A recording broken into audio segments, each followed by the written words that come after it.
My starting point with technology was film and video because that's my most formal training.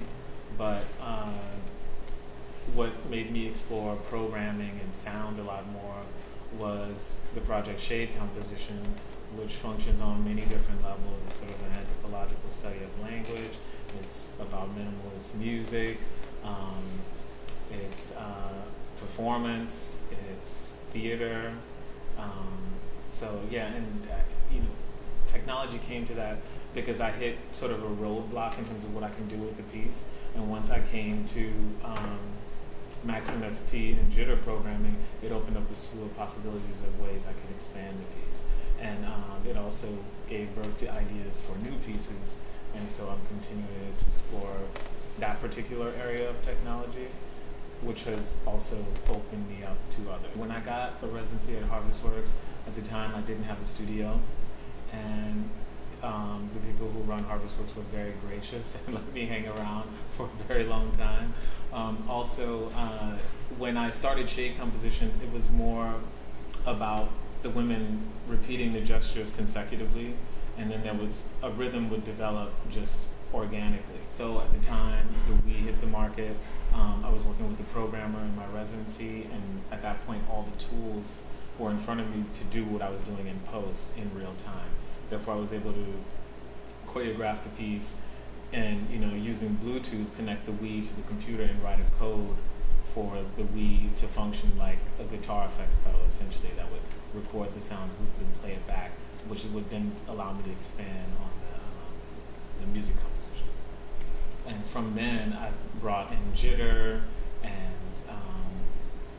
that's allowed me to mix in my research footage, which then kind of made the piece a lot more multi-sensory, because then you're seeing what's happening, all the narratives that are happening on stage, you're seeing the projections that are being manipulated in real time, and you're hearing pre-recorded and live recorded audio in real time. And when I was developing the Project 5 for the Whitney, I decided to use programming to motion track the bodies of the dancers.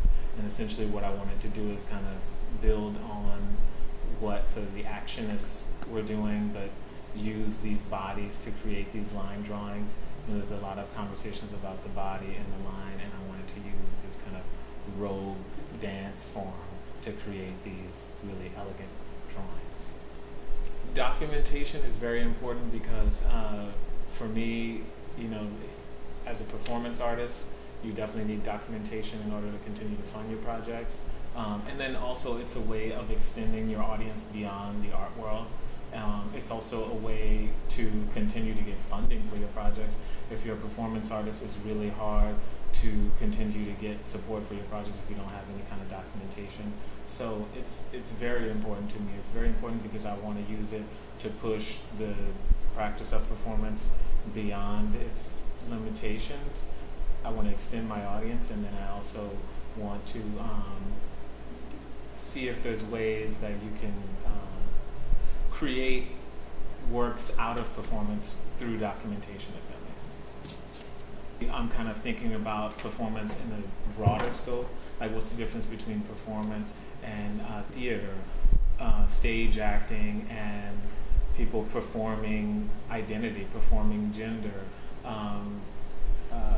entertainment, like I'm thinking of all these gray areas, like performance in general, and that's sort of what's exciting for me. In the beginning, you're limited to a gallery or an institution, whereas you can do a performance in your studio, film it, and then put it on YouTube and share it with the world. So the internet becomes your gallery or museum. And some people would disagree with that, but these are environments that gave birth to careers like Ryan Tricardon, and who's now curating the new museum generational show, and Caleb Lindsay. So I think that it speaks for itself.